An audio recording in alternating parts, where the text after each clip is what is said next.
মন্দির পাহারা দেয়া বেদাত নয়, কিন্তু মিলাদুন্নবী পালন করা বেদাত। যারা ঈদে মিলাদুন্নবী বেদাত বলছে তারা একদিক থেকে রাষ্ট্রদ্রোহী, আর কোরআন শরীফ হাদিস শরীফের দৃষ্টিতে তারা দ্বীনদ্রোহী, তারা নবী বিদ্বেষী।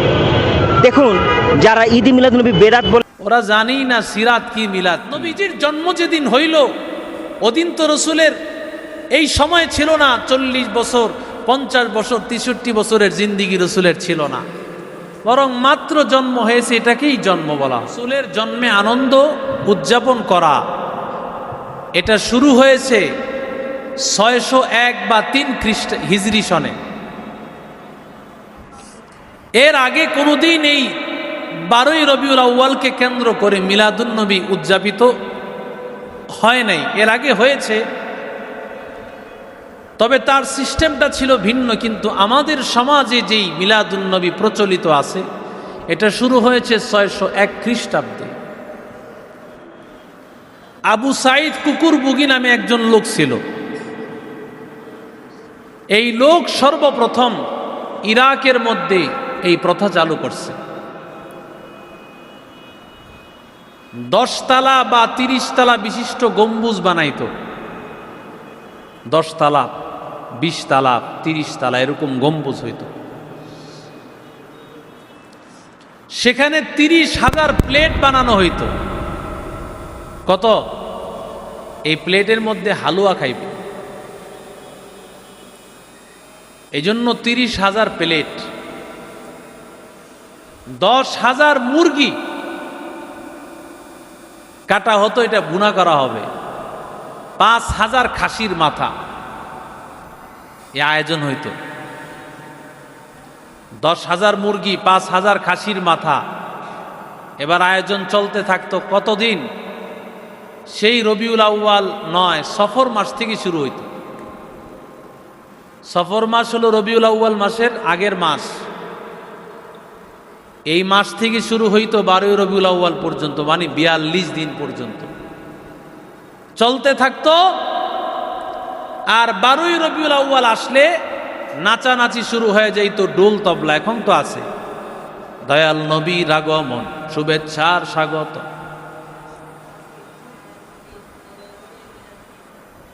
ঘরে ঘরে মিলাদ। আজকে নবীর জন্মদিন, ঘরে ঘরে মিলাদ দিন। এবং মিলাদুন্নবী চালু করো, সিরাতুন্নবী বন্ধ করে। আরো আগায় বলে মিলাদুন্নবী চালু করো, সিরাতুন্নবী লাথি মারো। নাউজুবিল্লাহ পড়লেন না? ওরা জানেই না সিরাত কি মিলাদ কি। হ্যাঁ জানে, কারণ সিরাত মানলে শুধু মিষ্টি খাওয়ার সুন্নত পালন করা যাবে না, মাইরও খাইতে হয়। রসুলের মিলাদের মধ্যে তো 63 বছরের জীবন নাই। রসুলের জন্মের মধ্যে কি আর পুরা জীবন পাওয়া যাবে? তোমার যেদিন জন্ম হয়েছে আজ থেকে তোমার 10 বছর 12 বছর হয়েছে, কিন্তু যেদিন জন্ম হয়েছে এই 10-12 বছর তখন ছিল না। আস্তে আস্তে একদিন করে বেড়েছে। নবীজির জন্ম যেদিন হইল ওদিন তো রসুলের এই সময় ছিল না 40 বছর 50 বছর 63 বছরের জিন্দিগি রসুলের ছিল না, বরং মাত্র জন্ম হয়েছে, এটাকেই জন্ম বলা। জন্মের মধ্যে পুরা জিন্দিগি নাই। আর জিন্দিগি মানতে হইলে সিরাত মানতে হয়। সিরাত মানলে নামাজ মানতে হয়, সিরাত মানলে রোজা রাখতে হয়, যাকাত দিতে হয়, কোরবানি করতে হয়। চোরের দলেরা চিন্তা করেছে মিলাদ মানলে রাসূলুল্লাহর আদর্শকে ফলো করতে হয় না, নামাজ পড়া লাগে না, কোরআন তেলাওয়াত করা লাগে না। এই জন্য ওরা মিলাদ মানে সিরাতকে মানতে চায় না। ঠিক কিনা জোরে বলে? ওই যে সহজ,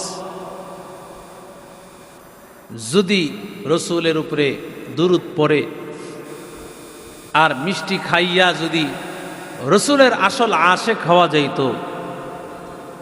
তাহলে এত কষ্ট করে আজকে ইসলাম সাহাবাই কারাম কোরবানি দিতেন না। সাহাবাই কারাম জীবনভর এত কষ্ট করতেন না। সাহাবাই কারাম এত কষ্ট করেছেন শুধুমাত্র ইসলামকে জিন্দা করার জন্য। ঠিক কিনা জোরে বলেন?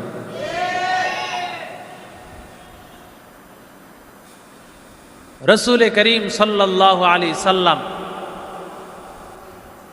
দুনিয়াতে আগমন করেছেন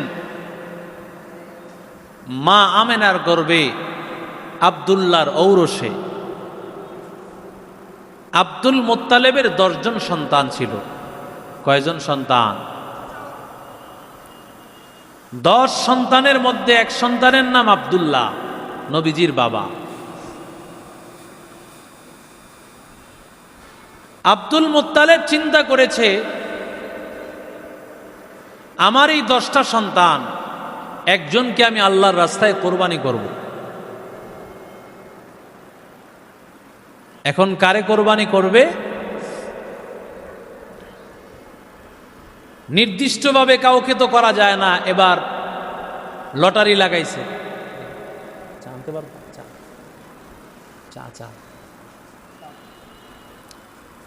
নির্দিষ্টভাবে কাউকে তো মারা যাচ্ছে না, লটারি লাগাইছে। মাশাআল্লাহ দিলে লটারির মধ্যে আব্দুল্লাহর নাম, নবীজির বাবার নাম। অথচ আব্দুল্লাহ আব্দুল মুত্তালিবের কাছে সবচেয়ে প্রিয় সন্তান। কারণ আব্দুল্লাহর ঔরসে তো নবীজির আগমন হবে, এই কপালের মধ্যে নূর চমকাইতো। সুবহানাল্লাহ বলে আরো জোরে বলেন।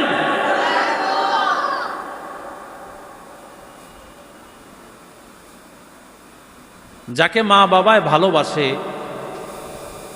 যাকে আল্লাহ দ্বীনের রাস্তায় লাগায় রাখেন, ছোটকাল থেকে কিছু বোঝা যায়।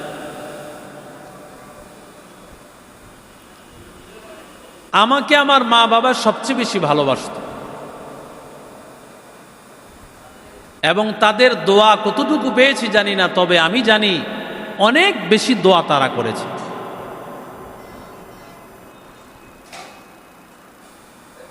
একটা সন্তান যদি মা বাবার দোয়া নিতে না পারে,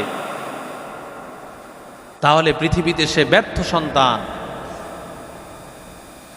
একজন সন্তান যদি উস্তাদের দোয়া নিতে না পারে, এই এদিকে এদিকে খেয়াল কর, সামনে এসে বল।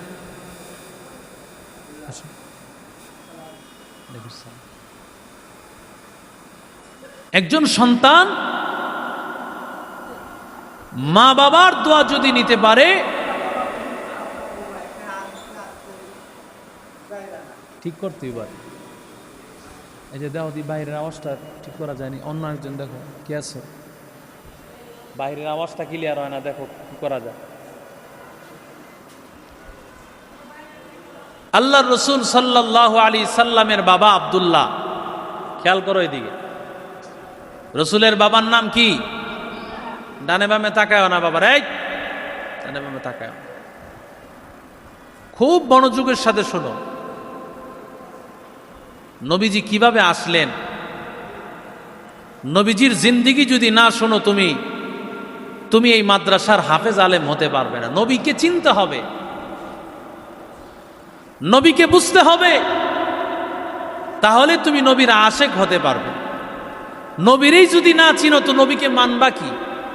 যে যাকে চিনে সে তাকে মানে, আর যে যাকে চিনে সে তাকে মানার মতো মানে। আপনি যদি আল্লাহকে না চিনেন, যে আল্লাহকে, আল্লাহ আমাকে খাওয়ান, আল্লাহ আমাকে পালেন, আল্লাহ হায়াত দেন, মৃত্যু দেন, এগুলো না জানলে আল্লাহকে মানা যাবে না। রসুলকে যদি আপনি না বুঝেন, না জানেন, তো রসুলের মহব্বত দিলে আসবে না। ঠিক কিনা জোরে বলেন? রসুলের মহব্বত দিলে আসতে হলে রসুলকে জানতে হবে। লটারি দিছে, নাম উঠছে আব্দুল্লাহ, কিন্তু আব্দুল্লাহ তো রসুলের বাবা হবেন, তার প্রতি দাদার মায়াটা অনেক বেশি। যে এই সন্তানকে আমি কি করে জবেহ করব, এটা তো হতে পারে না। যতবারই লটারি দেয়, লটারির মধ্যে আব্দুল্লাহর নাম, অন্য ছেলেদের নাম আসে না। এবার তাওরাত ইনজিলের যে আলেম ছিলেন তাদের সাথে পরামর্শ করলেন কি করা যায়। ওনারা বললেন, এক কাজ করেন, 10টা উট এক পাল্লায় দিবেন, একদিকে 10 উট, আরেক দিকে আব্দুল্লাহর নাম। 10টা উটের সাথে আব্দুল্লাহর নাম, এইভাবে করতে থাকেন যতক্ষণ পর্যন্ত না আব্দুল্লাহর নাম বাদ যাবে, ততক্ষণ পর্যন্ত দিতেই থাকবেন। কিন্তু যতবারই লটারি দেয় 10 উট আব্দুল্লাহ, ওই উটের নাম ওঠে না, আব্দুল্লাহর নাম ওঠে। তো পাদ্রী বলে কিছু করার নাই, 10টা উট জবে করে দেন। আবার লটারি দিয়েছে 10টা উট আব্দুল্লাহ, সেখানেও আব্দুল্লাহর নাম, 10 উট জবে করে দিয়েছে। আবার লটারি দিয়েছে 10 উট আব্দুল্লাহর নাম, সেখানেও আব্দুল্লাহর নাম উঠেছে। এইভাবে দিতে দিতে 100 উট কোরবানি দিয়েছে। সুবহানাল্লাহ বলে। কয়টা উট কোরবানি করছে? 100 উট কোরবানি করেছে। 100 উট কোরবানি করেছে। এজন্য আল্লাহর রসুলকে বলা হয় ইবনু জাবিহাতাইন। নবীজি 2 জন জবেহকারী বাবার সন্তান, একজন হলেন ইসমাইল, আরেকজন হলেন তার বাবা হযরত আব্দুল্লাহ। সুবহানাল্লাহ বলেন। 2 জনে হলেন আল্লাহর কাছে জবে হয়ে গিয়েছিলেন এমন ব্যক্তি। তার নিজের পিতা, আরেকজন হলেন যার ধারাবাহিকতায়, যার বংশের ধারাবাহিকতায়, যেই নবীর বংশে, বনি ইসমাইল বংশে নবীজির আগমন হয়েছে, সেই বংশে আল্লাহ তাআলা 2 জন ব্যক্তিকে, 2 জন ব্যক্তিকেই আল্লাহর কুদরতের কারিশমা আল্লাহ দেখাইছে।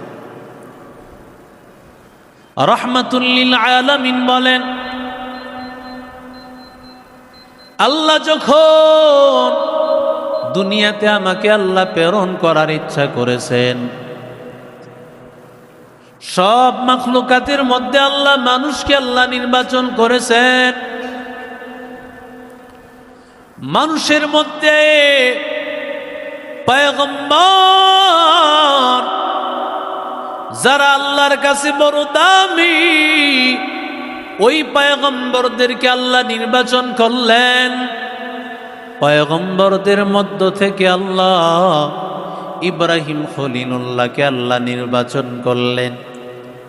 ইব্রাহিম খলিলুল্লাহর 2 সন্তান, একজন হলেন ইসমাইল, একজন হলেন ইসহাক। ইসমাইল নবীকে আল্লাহ নির্বাচন করলেন।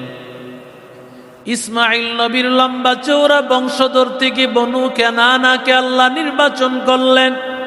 বনু কেনানা থেকে বনু হাশেম, বনু হাশেম থেকে কুরাইশ বংশে আব্দুল্লাহর ঔরসে মা আমেনার গর্ভে আল্লাহ আমারে দুনিয়াতে পাঠাইছে।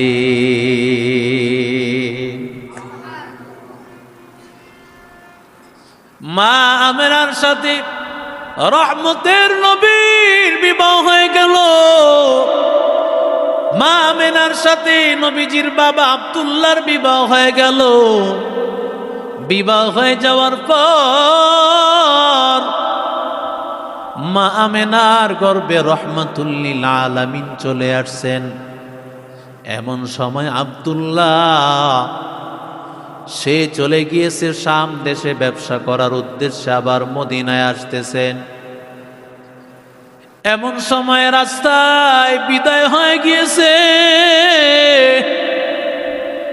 আল্লাহর বান্দা ইন্তেকাল করেছে, দুনিয়া থেকে বিদায় হয়ে গেছে। আব্দুল্লাহ, আমার নবী দুনিয়াতে আগমন করে নাই, এখনো দুনিয়াতে আসে নাই। আব্দুল্লাহ দুনিয়া থেকে বিদায় হয়ে গেল, আমার নবী বাবা হারায় ফেললে। এরে নবীর আশিক উম্মতের দল, আমার নবী জন্মের আগে এতিম, নবী বাবা হারাইয়া ফেলেছে রে যুবক। আমার নবীর বাবা নাই, নবীর মনটা কি অবস্থা, জন্মের আগেই বাবারে হারায় ফেলছে। নবীর মা আমেনা যখন কানের মধ্যে আওয়াজ, আমার স্বামী নাই, স্বামী নাই, ওই আওয়াজটা আর তিনি সহ্য করতে পারে নাই। কারণ স্বামীকে হারায় ফেলছেন, মাত্র সন্তানটা দুনিয়াতে আসবে, এরে নবীর আশিক উম্মতের দল, কিন্তু আল্লাহ তাআলা মুহাম্মাদুর রাসূলুল্লাহকে মা আমেনার জন্য নির্বাচন করেছে। এমন একটা গর্ভ, মা আমেনার পেটটা এত দামি পেট। ও পর্দার অন্তরালের আম্মা জান, তুমি তো নবীর মা, তুমি সাহাবীদের মা, তুমি বাইজিদ বুস্তামির মা, আব্দুল কাদের জিলানির মা, খাজা মঈনুদ্দিনের মা, হাফেজের মা, আলেমের মা। আল্লাহ তোমারে কত দামি করেছে মা, তোমার কত মর্যাদা মা। ওরে আল্লাহর বান্দা, তাকায় দেখ 133 দেশকে পিছনে ফালায়া আমার বাংলাদেশের হাফেজ নুরুদ্দিন জাকারিয়া বাংলাদেশে সারা পৃথিবীকে চমক লাগাইয়া 1 নম্বর হয়ে গেছে। বাংলাদেশ থেকে 4 জন, 2টা ছেলে 2টা মেয়ে, আরেকটা ছেলে 30 পারা গ্রুপে 3 নম্বর, আর 2টা মেয়ে উত্তীর্ণ হয়েছে। ওরে আল্লাহর বান্দা, ওই মা বাবার কত আনন্দ, ছেলেটা বাবার কাছে হাফেজ হয়েছে। বাবার কাছে হাফেজ হওয়ার পরে সেই মার্কাজু ফাইজিল কোরআন সেখানে পড়েছে, আবার আর রায়হানে 3 বছর সেখানে পড়াশোনা করতেছে। আল্লাহর বান্দা মুফতি কায়ুমুল্লাহ সাহেব বলেন, আমি ওর পিছনে একজন 10,000 টাকা বেতন দিয়ে একজন মিশরের কারি লাগায় ওর পিছনে মেহনত করাইছি। মেহনতের এতগুলো মেহনতের বরকতে আল্লাহ এই সন্তানকে সারা পৃথিবীতে চমকায় দিয়েছে।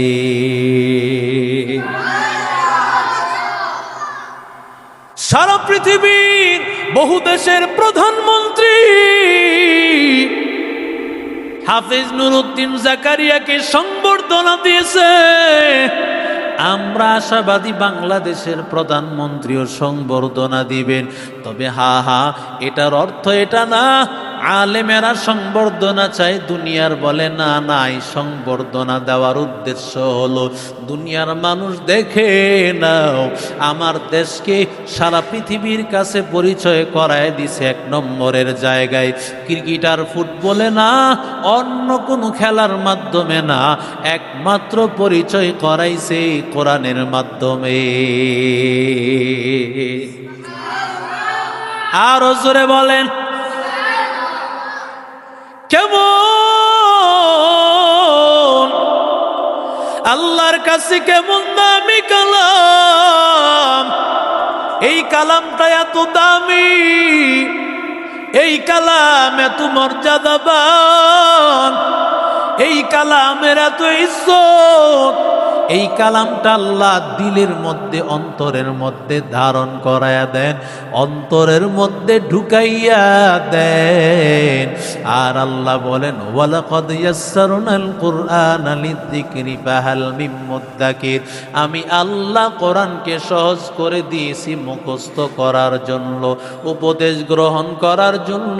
পৃথিবীর অন্য কোনো কালাম নাই কোরআনের মতো এত দামি। এই কালামে জিন্দা কুরআনে হাকিম, হিকমতে উলা ইয়াজালাসতু কাদিম।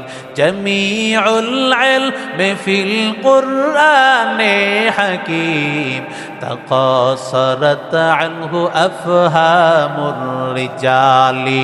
বখা কুরআন কালামুল্লাহ বশুনো, কদিমাস্তি নইনো। জোরে বলেন আল্লাহু আকবার। এরে নবীর আশিক উম্মতের দল, রাহমাতুল লিল আলামিন দুনিয়াতে আগমন করেছেন। মা আমেনা বলেন, মুহাম্মদ আমার গর্ভে আসার পর থেকে একটা মার যেই পরিমাণ কষ্ট হয় গর্ভে থাকার সময়, আল্লাহর কসম মোহাম্মদকে নিয়ে কোনোদিন আমার কষ্ট হয় নাই, একটা সেকেন্ডের জন্য কষ্ট নাই। মোহাম্মদ আমার গর্বের মধ্যে, মোহাম্মদ আমি মা কোনোদিন কষ্ট অনুভব করি নাই, বরং আমি মা যেখানেই যাইতাম, আমি মাঝে মধ্যে বাহিরে যাইতাম পানি নিয়ে আসার জন্য। আমি পানি নিয়ে আসার জন্য বাহিরে বের হইছি, কূপ থেকে টেনে টেনে পানি নিয়ে আসতে হয়। আমি কূপের মধ্যে বালতি ফালানো লাগে না, বরং মোহাম্মদ আমার গর্বে আছে, আমি মাথা ঝুঁকাইলে কষ্ট হবে, আমি আসতে দেরি হয়, কূপের পানিগুলো উপরে উঠতে দেরি হইত না।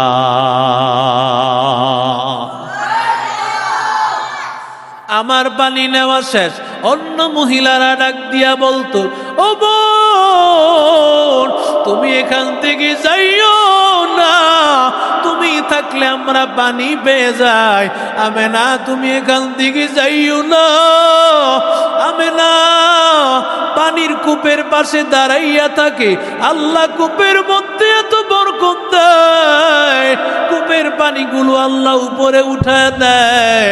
এরে নবীর আশিক উম্মতের দল, ও আল্লাহর গোলাম, আব্দুল মুত্তালিব নবীর দাদা, মা আমেনার শ্বশুর। মা আমেনা যখন আব্দুল মুত্তালিবের কাছে আসছে, আব্দুল মুত্তালিব ডাক দিয়া বলে, আমেনা তোমার স্বামী দুনিয়াতে নাই, তুমি কেন পারফিউম ইউজ করো, তুমি কেন সুগন্ধি লাগাও, তুমি একজন বিধবা নারী, তুমি কেন এমন সাজসজ্জা গ্রহণ করে চলো, তুমি কেন এমন সুগন্ধি আর পারফিউম ব্যবহার করো? এমন সময় মা আমেনা ডাক দিয়া বলে, আল্লাহর কসম, আমার গর্বে আপনার এই নাতি আসার পর থেকে কোনোদিন আমার সুগন্ধি লাগানো লাগে না, 24টা ঘন্টা দেখি আমার শরীর থেকে সুঘ্রাণ আর ঘ্রাণ। আরো জোরে বলেন। এরে নবীর আশিক উম্মতের দল, ও আল্লাহর গোলাম, মা আমেনা ডাক দিয়া বলেন, রহমাতুল লিল আলামিন দুনিয়াতে আগমন করার পর আমি তাকায় দেখি একটা আলো, বিশাল বড় একটা আলো আমার ঘরের মধ্যে চলে আসছে। ওই আলোর মাধ্যমে পারস্য সম্রাটের রাজত্বগুলো আমার চোখের সামনে চলে আসছে। আমি যেন রোম এবং পারস্য সাম্রাজ্যগুলো আমি নিজের চোখে দেখতে পাইতেছি। আল্লাহ যেন বুঝায় দিলেন, ও রহমাতুল লিল আলামিন, আপনার দ্বারা পারস্য এবং রোম সম্রাট অচিরেই মুসলমানেরা বিজয় গ্রহণ করবে। আমার নবী রহমাতুল লিল আলামিন স্বপ্ন যোগে নবী মা আমেনার গর্ভে এমন সময় আব্দুল মুত্তালিবের স্বপ্ন দেখাইছে, ও আব্দুল মুত্তালিব, তোমার নাতি যে হবে, এই নাতি মুহাম্মদ প্রশংসিত হবে সব জায়গায়, আসমানেও প্রশংসিত, জমিনেও প্রশংসিত, সব জায়গায় মুহাম্মদ মানি অনেক প্রশংসিত, যার প্রশংসার কোনো সীমানা নাই। মুহাম্মদ এমন প্রশংসিত হবে, সুতরাং তোমার নাতি হইলে নাম রাখবা মুহাম্মদ।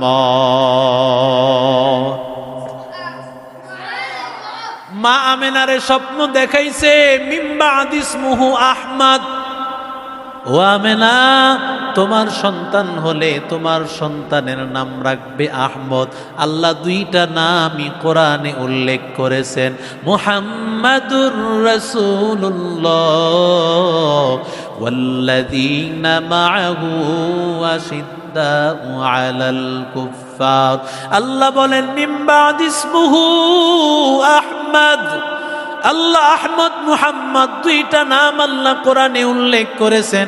আরো দুইটা নাম কোরআনে আছে, একটা হলো তাহা আর একটা হলো ইয়াসিন। এটা ছাড়াও আরো 6টা নাম আছে। রহমাতুল লিল আলামিনের 10টা নাম আল্লাহ রেখে দিয়েছে। লা ইলাহা ইল্লাল্লাহ, লা ইলাহা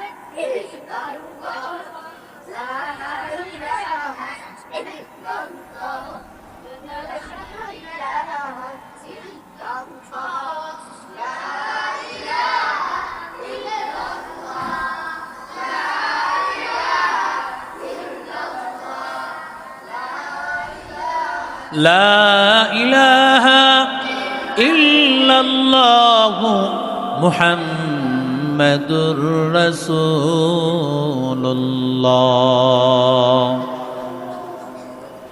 সাল্লাল্লাহু আলাইহি ওয়াসাল্লাম। এর নবীর আশিক উম্মতের দল। আব্দুল মুত্তালিব ডাক দিয়া বলে, আমিনা লিমা মা সামিউতু সাউতা বুকা,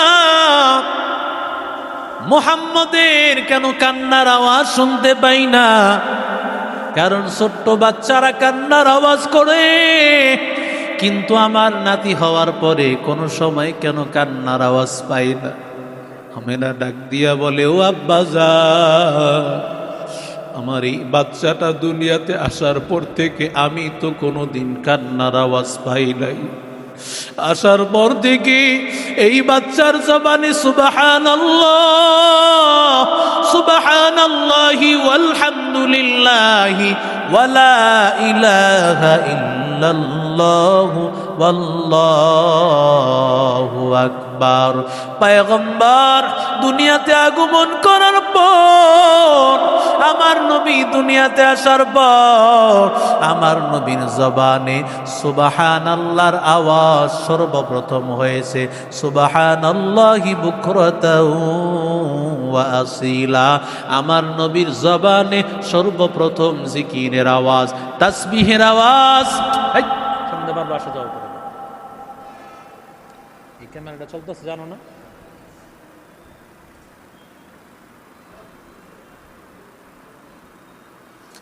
এর ক্যামেরা চলছে, তুমি সামনে আও নাকি?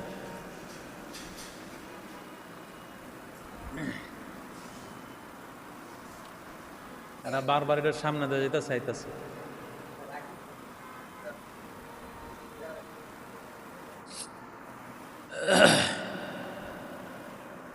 আল্লাহর নবীর জবানে জিকিরের আওয়াজ, জিকিরের আওয়াজ ছাড়া অন্য কোনো আওয়াজ ছিল না। আমার নবী রহমাতুল লিল আলামিন সর্বপ্রথম দুনিয়াতে আসিয়াই সেজদায় আমার নবী পড়ে গেলেন। আল্লাহু আকবার বলেন। আমার নবী কি যেন আল্লাহকে বললেন, লম্বা সময় আমার নবী সেজদায় পড়ে রইলেন। ভাই আল্লাহর কাছে ক্বালা মা ক্বাল, আল্লাহর কাছে যা বলার বললেন। এরে আল্লাহর বান্দা, মুহাদ্দিসিনে কারাম বলেন, নবী সাজদা করে নাই। আমার নবী যেন দুনিয়ার সব উম্মতকে একটা মেসেজ দিয়েছে, ওরে উম্মতের দল, আমি নবীর কাছে নামাজ ছাড়া কোনো পরিচয় হবে না।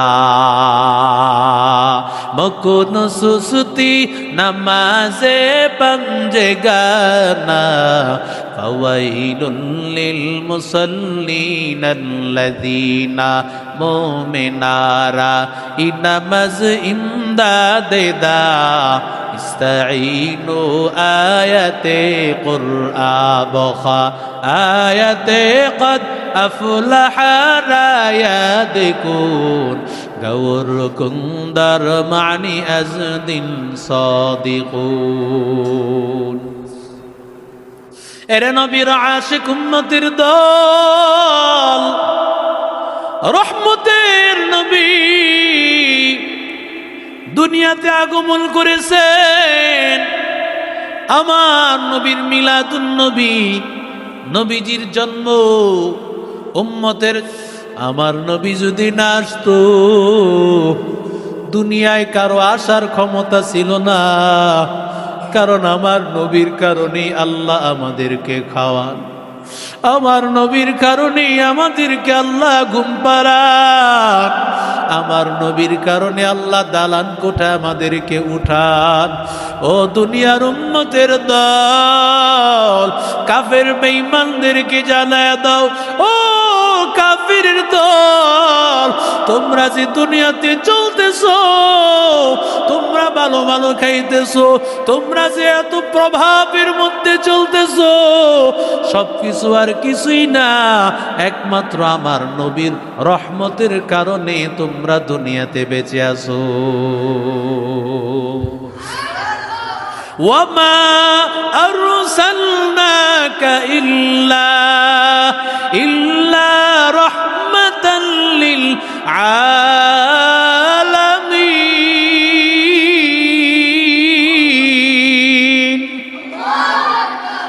ইমামুল আউয়ালিনাল আখিরিন বারে সাদকা রাহমাতাল লিল আলামিন।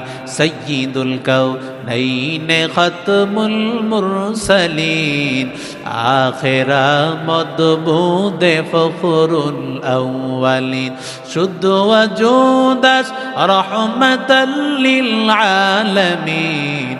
মসজিদে ও শুধু হামারো ये ज़मीन मंबउल फत बने और मादने शफ़क़त बने सारे आलम के लिए पैगम्बरी रहमत बने। वमा अरसलनाका इल्ला रहमतल लिल आलामीन।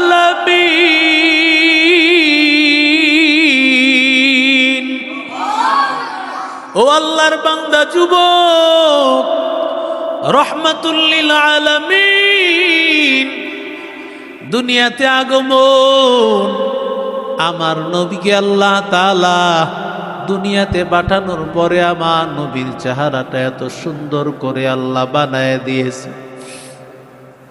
নবীর চেহারাটা এত সুন্দর করে আল্লাহ বানাইছেন, নবীরে দেখলে একটা মায়া কাজ করত, একটা ভালোবাসা কাজ করত। এরে আল্লাহর বান্দা, এরে যুবক,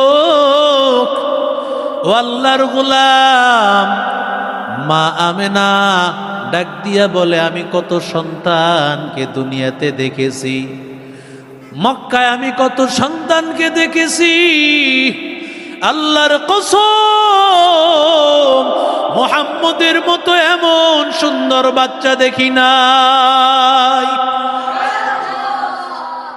হালিমাতুস সাদিয়া, সাদিয়া গোত্রের মহিলা হালিমাতুস সাদিয়া বলেন, মুহাম্মদ এত সুন্দর চেহারার মুহাম্মদ, আমি সাদিয়া গোত্রে কত বাচ্চাদেরকে নিয়ে আসা হইতো দুগ্ধ পান করার জন্য, কিন্তু মুহাম্মাদুর রাসূলুল্লাহ এত সুন্দর মুহাম্মদ, ওই মুহাম্মদের মতো এত সুন্দর চেহারা আর কোনোদিন দেখি নাই। মুহাম্মদের মতো এত সুন্দর চেহারা আর কোনোদিন আমি দেখি নাই। আব্দুল মুত্তালিব ডাক দিয়া বলতেছেন, ও আমিনা, ও আব্দুল, ও হালিমা, তোমরা আর কয়জন বাচ্চাকে দেখেছো? আমি তো বাইতুল্লাহর মুতাওয়াল্লি, আমার কাছে বাচ্চাদেরকে আনা হয় ঝাড়ফুঁক করার জন্য। আমি বাইতুল্লাহর মুতাওয়াল্লি, আমাকে বাচ্চাদেরকে আনা হয় ঝাড়ফুঁক করার জন্য। কত বাচ্চা আমি দেখেছি, লক্ষ লক্ষ লক্ষ বাচ্চা, আল্লাহর কসম মুহাম্মদের মতো আমার নাতির মতো এত সুন্দর বাচ্চা দেখি না। এবার জিব্রাইল আমিন ডাক দিয়া বলেন, ও হালিমা, ও আমিনা, ও আব্দুল মুত্তালিব, তোমরা আর কয়জন বাচ্চারে দেখেছো? আমি জিব্রাইল তো, আমি সব ফেরেশতাদেরকে আমি দেখেছি, ফেরেশতাদের লিডার। আমি সমস্ত পয়গম্বরদেরকে কাছে গিয়েছি, আমি সমস্ত নবীদেরকে কাছে পয়গাম নিয়ে গেছি, সব পৃথিবীর মানুষ আমার দেখা, সব পৃথিবীর ফেরেশতাগুলো আমি জিব্রাইল আলাইহিস সালামের দেখা। আল্লাহর কসম, আল্লাহর কসম, মুহাম্মদের মতো এত সুন্দর চেহারা আমি আর কারো দেখি নাই। এমন সময় আমার মালিক আল্লাহ গাইবে আওয়াজ দিয়ে ডাক দিয়ে বলে, জিব্রাইল, কি করে তুমি দেখবা আমি আল্লাহ তাআলা তো মুহাম্মদের মতো এত সুন্দর চেহারা আমি আর কাউনে দান করি নাই। আরো জোরে বলেন, এত সুন্দর চেহারা, আমার নবীর চেহারা এত সুন্দর। ও আল্লাহর গোলাম, রাহমাতুল লিল আলামিন দুনিয়াতে আগমন করার পর আমার নবীর ঘরের এই ছাদটা ফেটে গিয়া একটা আলোর মতো বের হইল। আর মা আমেনা ডাক দিয়া বলে, মুহাম্মদ উঠে বসলেন আর আসমানের দিকে শাহাদাত আঙ্গুলি উঠাইয়া আল্লাহর নবী সুবহানাল্লাহি বুকরাতাও ওয়া আসীলা, সর্বপ্রথম তাসবিহের আওয়াজ আমার নবীর জবানে। আর আল্লাহর গাইবে একটা কুদরতি আওয়াজ আমি শুনতে পাইলাম, গায়িবু হাযা তিফল, এই বাচ্চারে গায়েব করে দাও, অদৃশ্য করে দাও। আতুফু মাশারিকাল আরদি ওয়া মাগারিবাহা, এই বাচ্চাটারে পূর্ব পশ্চিমে সব জায়গায় পৃথিবীর পুরা প্রান্তে প্রান্তে ঘুরায় নিয়ে আসো। হাত্তা তারিফাল ইসমু বিনাতিহি ওয়া সূরাতিহি ওয়া সিফাতিহি, হাত্তা তারিফাল খালকু বিইসমিহি ওয়া নাতিহি ওয়া সূরাতিহি ওয়া সিফাতিহি, যাতে করে সারা পৃথিবীর মানুষ চিনতে পারে মুহাম্মদকে। কাফের মুশরিক বেঈমানেরাও যত বলতে না পারে মুহাম্মদকে চিনি নাই, আমার নবীরে চিনতো। আমার নবী বলেন, আমি নবুয়তের এখনো আমি নবুয়ত পাই নাই, 40 বছরে তো নবুয়ত পাইলাম, কিন্তু 40 বছর আগে আমি যখন পাথরের পাশ দিয়ে যাইতাম, আমি ওই পাথরগুলোকে চিনি, যেই পাথরগুলো আমি যাওয়ার সময় বলতো, আসসালামু আলাইকা ইয়া রাসূলুল্লাহ। আরো জোরে বলেন। গাছগুলো আমার নবীকে চিনতো, আমার নবীর সালাম জানাইতো, আমার নবীর পেছনে পেছনে গাছ, পিছনে পিছনে মেঘের ছায়া চলতে থাকতো। এরে আল্লাহর বান্দা, হঠাৎ করে আওয়াজ আসলো, 20 জন নবীর 20টা গুণ তার মধ্যে ঢুকায়া দাও। ইউসুফ নবীর সৌন্দর্য, আদম নবীর এই গুণ, কুওয়াতে মুসা নবীর শক্তি, এইভাবে ঈসা নবীর এই শক্তি, এইভাবে 20টা নবীর 20টা গুণ তার মধ্যে ঢুকাইয়া দাও। এমন সময় আওয়াজ আসলো, নবী তো 20 জন না, আরো নবী তো আছে। আল্লাহ তাআলার গায়বী আওয়াজ আসলো, ওয়াগমিজুহু ফি আখলাকিন নাবিয়্যিন, সমস্ত নবীদের আখলাক তার মধ্যে ঢুকাইয়া দাও। আমার নবীর মধ্যে মুসা নবীর আখলাক ছিল, ঈসা নবীর আখলাক ছিল, ইব্রাহিম নবীর আখলাক ছিল, ইব্রাহিম নবীর আখলাক ছিল, নূহ নবীর আখলাক ছিল, আদম নবী, লূত নবী, এমন কোন নবী নাই যেই নবীর আখলাক আর অভ্যাস আমার নবীর মধ্যে ছিল না। সমস্ত নবীকে আল্লাহ যা দিয়েছেন আমার নবীকেই তা দিয়েছে। এরে নবীর আশিক উম্মতির দল, ও আল্লাহর গোলাম, ও নবীর আশিক উম্মতির দল, আমার নবী রাহমাতুল লিল আলামিন।